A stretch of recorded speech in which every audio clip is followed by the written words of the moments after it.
আসসালামু আলাইকুম ওয়ারহমাতুল্লাহ। সম্মানিত দর্শকবৃন্দ, আশা করি আপনারা সবাই মহান আল্লাহর রহমতে ভালো আছেন। আজ আমরা এমন একটি গুরুত্বপূর্ণ বিষয় নিয়ে আলোচনা করব যা আমাদের সকলের জীবনে অত্যন্ত প্রয়োজনীয়, আর তা হল যে কান্না আল্লাহ কখনো ফিরিয়ে দেন না। কান্না মানুষের এক সহজাত প্রবৃত্তি। আনন্দ, বেদনা, ভয়, হতাশা, নানা কারণে মানুষ কাঁদে। কিন্তু কিছু কান্না আছে যা মহান আল্লাহর কাছে এতই প্রিয় যে তিনি সেই কান্না কখনো ফিরিয়ে দেন না।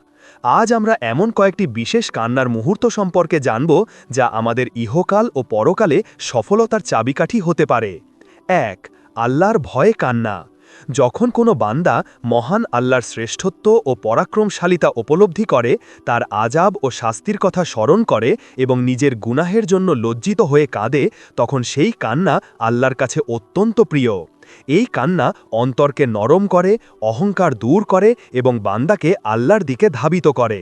রাসূল সাল্লাল্লাহু আলাইহি ওয়াসাল্লাম বলেছেন, দুটি চোখ জাহান্নামের আগুন স্পর্শ করবে না, এক চোখ যা আল্লাহর ভয়ে কাঁদে এবং আরেক চোখ যা আল্লাহর পথে পাহারা দিয়ে রাত কাটায়।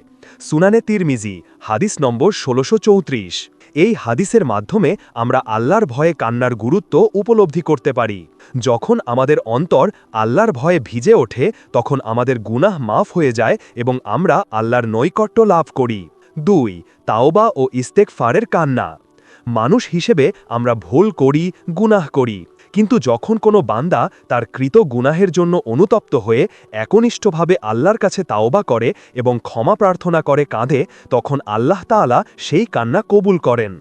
আল্লাহ তাআলা পবিত্র কোরআনে বলেছেন, আর তিনি যিনি তার বান্দাদের তাওবা কবুল করেন এবং গুনাহসমূহ ক্ষমা করে দেন। সূরা আশ-শূরা আয়াত ২৫। হজরত আদম আলাইহিসসালাম এবং হজরত হাওয়া আলাইহিসসালাম তাদের ভুলের জন্য আল্লাহর কাছে কেঁদেছিলেন এবং ক্ষমা প্রার্থনা করেছিলেন। আল্লাহ তাদের তাওবা কবুল করেছিলেন। আমাদেরও উচিত যখনই কোনো গুনাহ হয়ে যায় তখনই অনুতপ্ত হৃদয়ে আল্লাহর কাছে তাওবা করা এবং চোখের পানি ফেলা। ৩. অসহায়ত্ব ও প্রয়োজনের কান্না। যখন কোনো বান্দা নিজেকে সম্পূর্ণভাবে আল্লাহর কাছে সঁপে দেয়, তার সকল প্রয়োজন ও অসহায়ত্ব আল্লাহর সামনে তুলে ধরে কাঁদে, তখন আল্লাহ তার ডাকে সাড়া দেন। আল্লাহ তাআলা বলেন, তোমরা আমাকে ডাকো, আমি তোমাদের ডাকে সাড়া দেব। সূরা গাফির আয়াত ৬০। যখন আমরা বিপদে পড়ি, যখন আমাদের কোনো পথ খোলা থাকে না, তখন একমাত্র আল্লাহই আমাদের সাহায্যকারী। সেই মুহূর্তে আল্লাহর কাছে একনিষ্ঠভাবে দুহাত তুলে কান্না করলে তিনি আমাদের নিরাশ করেন না। রব্বানা ওয়ালামনা আনফুসানা ওয়া ইল্লাম তাগফির লানা ওয়া তারহামনা লানাকুনান্না মিনাল খাসিরিন। অর্থ, হে আমাদের রব, আমরা নিজেদের প্রতি জুলুম করেছি। যদি আপনি আমাদেরকে ক্ষমা না করেন এবং আমাদের প্রতি রহম না করেন, তবে অবশ্যই আমরা ক্ষতিগ্রস্তদের অন্তর্ভুক্ত হয়ে যাব। সূরা আল আরাফ আয়াত ২৩। প্রিয় দিনী ভাই ও বোনেরা, আসুন আমরা আমাদের জীবনে এই পবিত্র কান্নার মুহূর্তগুলোকে গুরুত্ব দেই। আল্লাহর ভয়ে কাঁদি, গুনাহের জন্য তাওবা করে কাঁদি এবং আমাদের সকল প্রয়োজনের জন্য আল্লাহর কাছে কাকুতি মিনতি করে কাঁদি। ইনশাআল্লাহ, আল্লাহ তাআলা আমাদের এই কান্না কখনো ফিরিয়ে দেবেন না এবং আমাদের জীবনকে বরকতময় করে দেবেন। ভিডিওটি দেখার জন্য আপনাদের অসংখ্য ধন্যবাদ।